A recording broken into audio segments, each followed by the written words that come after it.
गेल्या 24 तासात झालेल्या मुसळधार पावसामुळे ठिकठिकाणी पूर, दरडी, पूल खचणे, लोकांच्या घरात पाणी शिरणे, झाड कोसळणे, वाहतूक कोंडी असे प्रकार होऊन जनजीवन विस्कळीत झाले आहे.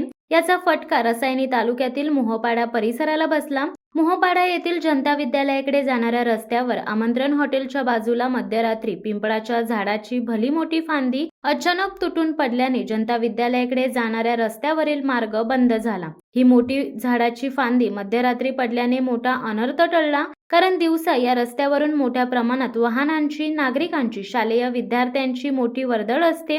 सुदैवाने झाडाची भली मोठी फांदी मध्यरात्री तुटल्यामुळे पुढील अनर्थ टळल्याचे बोलले जात आहे. आमंत्रण हॉटेल शेजारीच अनेक वाहने पार्किंग केली जातात. दिवसा याच ठिकाणी पनवेल कर्जतकडे जाणाऱ्या इको गाडीचा थांबा आहे.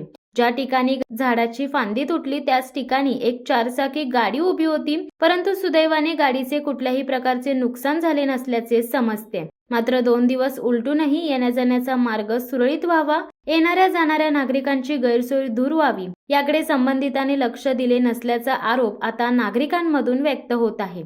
शिवसत्ता टाइम्ससाठी आनंद पवार, रसायनी. दे धडक बेधडक वृत्त देणाऱ्या आपल्या शिवसत्ता टाइम्स न्यूज चॅनलला लाल बटन दाबून सबस्क्राईब करा आणि बेल आयकॉनला क्लिक करायला विसरू नका.